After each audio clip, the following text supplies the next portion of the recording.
Hello friends, welcome back to my channel. तो आज की इस वीडियो में हम लोग बात करने वाले हैं आईबीपीएस क्लर्क का जो नोटिफिकेशन आउट हो गया था 11 जुलाई को, उसके बारे में पूरी डिटेल्स यहाँ जानने वाले हैं। इस नोटिफिकेशन में क्या क्या चीज़ें दी हैं, क्या डिटेल्स हैं इसके बारे में, उन सभी की जानकारी इस वीडियो में आप लोग को मिलने वाली है।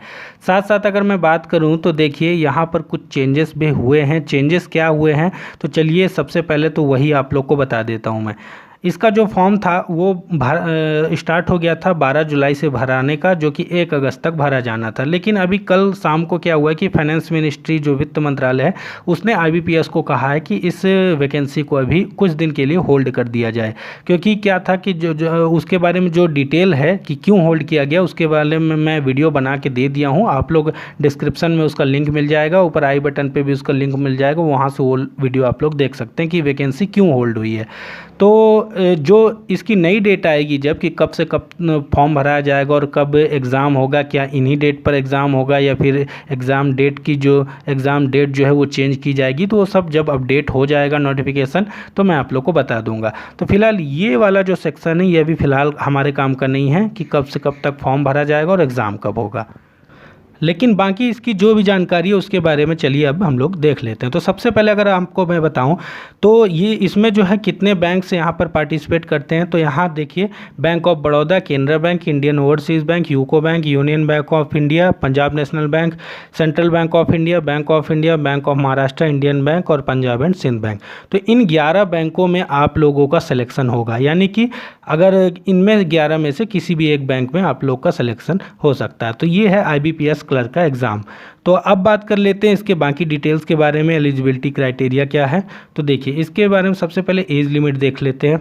तो इसकी जो एज लिमिट है वो मिनिमम 20 साल है और मैक्सिमम 28 साल। इस बीच में अगर आप लोग आते हैं तो इस फॉर्म को अप्लाई कर सकते हैं। एज आपकी काउंट होगी 1 जुलाई 2021 से, और इसमें जो एसटी कैटेगरी के लोग हैं उनके लिए 5 साल का रिलैक्सेशन है, ओबीसी को 3 साल का, पीडब्ल्यूडी को 10 साल का। ऑल इंडिया से कहीं से भी आप किसी भी स्टेट से बिलोंग करते हैं तो आप लोग इस फॉर्म को अप्लाई कर सकते हैं। साथ में अगर बात करें इसके एजुकेशनल क्वालिफिकेशन के बारे में कि वो क्या चाहिए, तो देखिए उसके लिए यहाँ पर साफ साफ दिया हुआ है कि किसी भी अगर आप स्टेट से बिलोंग करते हैं पूरे देश में तो वहाँ से आपको ग्रेजुएशन की डिग्री होनी चाहिए। ग्रेजुएशन में BA, BSc, BCom, BCA, BE, BTech कुछ भी चलेगा। आप अगर हैं तो आप लोग अप्लाई कर सकते हैं।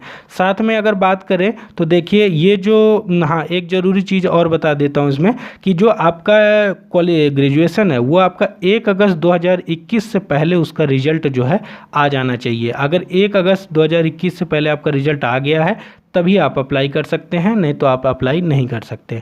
तो इस बात का खास ध्यान रखिएगा। अब वो रिजल्ट कैसा भी हो सकता है, अगर आपका ऑनलाइन भी रिजल्ट आ गया हो यूनिवर्सिटी से तो भी आप लोग अप्लाई कर सकते हैं। जरूरी नहीं कि आपका मार्कशीट आना ही ज़रूरी है, तो इस बात का ख्याल रखिएगा। साथ में कंप्यूटर लिटरेसी आपकी होनी चाहिए, यानी कि कंप्यूटर का नॉलेज आपको होना चाहिए, कंप्यूटर चलाना वगैरह उसके बारे में क्या क्या चीज़ें होती है।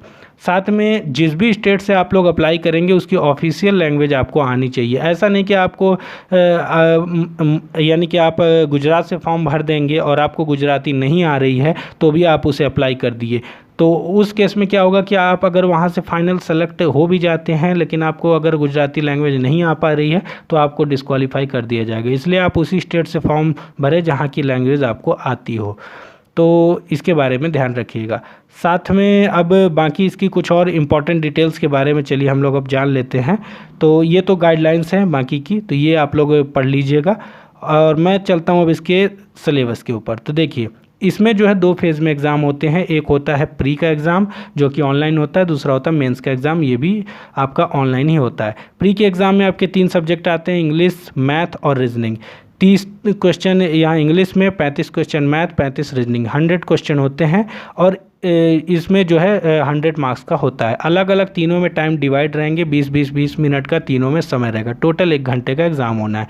1/4 की निगेटिव मार्किंग भी होती है आपकी, यानी कि अगर आप एक क्वेश्चन गलत करते हैं तो 0.25 मार्क्स आपके यहाँ काट लिए जाएंगे। साथ में अगर बात करें इसके मेंस एग्ज़ाम की, तो मेंस एग्ज़ाम जो आपका होता है इसमें 4 सब्जेक्ट रहेंगे, जिसमें आपका फाइनेंशियल अवेयरनेस यानी बैंकिंग अवेयरनेस भी पूछा जाएगा और करंट अफेयर्स जिसमें 50 क्वेश्चन आएंगे 50 मार्क्स के। यहाँ 35 मिनट का अलग से आपको टाइम रहेगा। इंग्लिश के लिए भी 40 क्वेश्चन 40 मार्क्स 35 मिनट का टाइम। रीजनिंग और कंप्यूटर साथ में आते हैं, लेकिन कंप्यूटर इसमें ना के बराबर आता है, 2 या 3 क्वेश्चन सिर्फ देखने को मिलते हैं 50 में से। तो 50 क्वेश्चन आएंगे 60 मार्क्स के, 45 मिनट का टाइम। मैथ आएगा आपका जिसमें 50 क्वेश्चन 50 मार्क्स के, 45 मिनट का टाइम।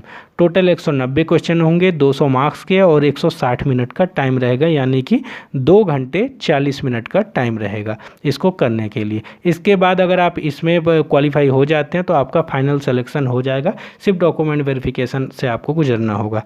हिंदी और इंग्लिश दोनों ही लैंग्वेज में अभी तक ये पेपर आता था, लेकिन जो होल्ड किया गया है इसी वजह से किया गया है कि इसमें और भी लैंग्वेजेस जो है रीजनल लैंग्वेज वो ऐड की जाएं। इसी मुद्दे पर ये अभी होल्ड की गई है वैकेंसी। हम नया नोटिफिकेशन में देखेंगे कि कौन कौन सी लैंग्वेज में भी एग्ज़ाम देखने को मिल सकता है।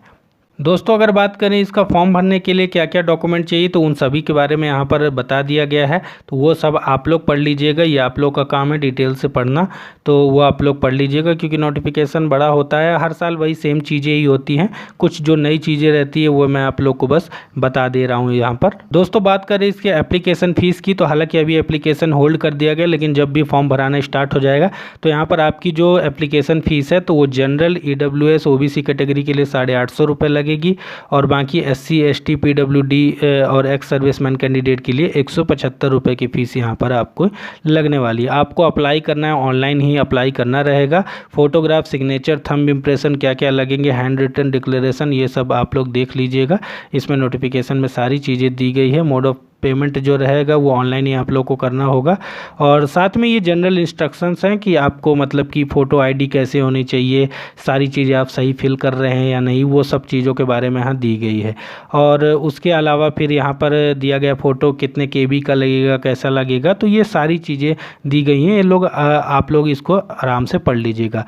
अब मैं थोड़ा और ज़रूरी चीज़ों के चलता हूँ आपको वैकेंसी के ऊपर। देखिए इसमें जो अभी तक वैकेंसी जो आई हुई है वो आई है 5830 पोस्ट, 5830 वैकेंसी है, लेकिन ये अभी है। इसके अलावा भी अभी वैकेंसियाँ बढ़ेंगी, क्योंकि ये अगर आपको मैं दिखाऊं तो यहाँ लिखा हुआ NR NR NR NR NR, और भी दिखाता हूँ अगर आपको NR। तो इन NR का क्या मतलब है, ये हर स्टेट में अलग अलग दिया हुआ है। तो देखिए हर जगह NR भी है, वैकेंसियाँ भी हैं। तो वैकेंसियाँ जो हैं 5830 तो आ गई हैं, लेकिन ये जो NR है इसका मतलब क्या होता है, इसका मतलब होता है नॉट रिपोर्टेड, यानी कि बहुत सारे बैंक हैं जिन्होंने अपने बैंक में काउंट नहीं किया है कि हमारे यहाँ अभी कितनी पोस्ट खाली है। तो क्या होता है कि वहाँ NR लिखा रहता है, यानी कि उन बैंकों ने अभी रिपोर्ट नहीं की। जैसे यहाँ देखिए सिक्किम में, तो यहाँ बैंक ऑफ बड़ौदा ने ये NR लिखा है, यानी कि बैंक ऑफ बड़ौदा ने नहीं बताया कि उनके यहाँ कितनी पोस्ट अभी खाली है। जब वो बता देंगे तो यहाँ ये वैकेंसी ऐड हो जाएंगी। तो इसी प्रकार से अगर आप लोग देखें तो 5830 वैकेंसी के अलावा करीब करीब यहाँ से अभी 2 से 2500 वैकेंसियाँ बढ़ने के पूरे चांसेस हैं, यानी करीब 8000 प्लस ही आपकी ये वैकेंसियाँ हो जाएंगी जब ये सभी बैंक जो हैं अपनी वैकेंसीज को रिपोर्ट कर देंगे, IBPS को बता देंगे। तो जब ये वैकेंसियाँ हो जाएंगी तो 8000 वैकेंसी जो कि एक अच्छी खासी वैकेंसी रहेगी, तब आपको फाइट करने में और भी थोड़ी सी आसानी हो जाएगी।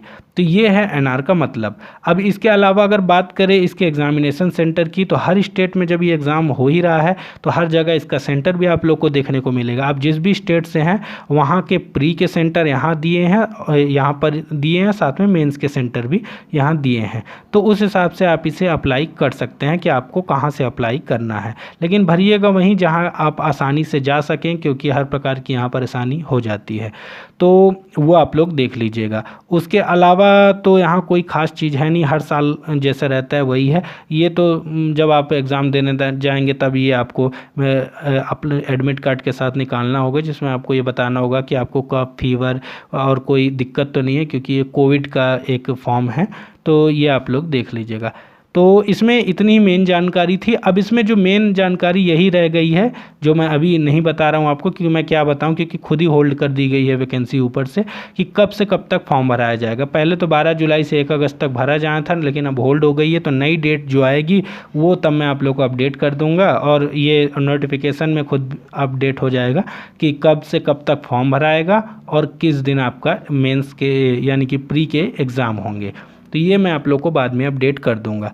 तो अभी आप लोग सिर्फ पढ़ाई स्टार्ट कर दीजिए, जब फॉर्म फिर से लिंक ओपन हो जाएगी तो आप लोग फॉर्म इसका फिल कर दीजिएगा। अगर इसके अलावा कोई डाउट होगा तो आप लोग बताइएगा, वो भी मैं आप लोग को बता दूंगा कि स्टडी कैसे करनी है, कहाँ से पढ़ना है, क्या क्या चीज़ें पढ़नी है, कौन कौन से टॉपिक इंपॉर्टेंट है, प्रीवियस ईयर का कट ऑफ क्या था, वो सारी चीज़ें अगर आपको जानना है तो ज़्यादा से ज़्यादा आप लोग कमेंट कीजिए और लाइक करिएगा इस वीडियो को, और ज़्यादा से ज़्यादा लोगों तक सब्सक्राइब करवाइए, तो फिर मैं आप लोग के लिए एक वीडियो बहुत ही जल्द उसका भी बना दूंगा। तो अगर ये वीडियो पसंद आया तो इसको लाइक कर दीजिए, चैनल पर नहीं तो चैनल को सब्सक्राइब कर दो और ज़्यादा से ज़्यादा वीडियो को शेयर करो। चलिए मिलते हैं नेक्स्ट वीडियो में, तब तक के लिए थैंक यू सो मच और अपनी पढ़ाई को जारी रखें।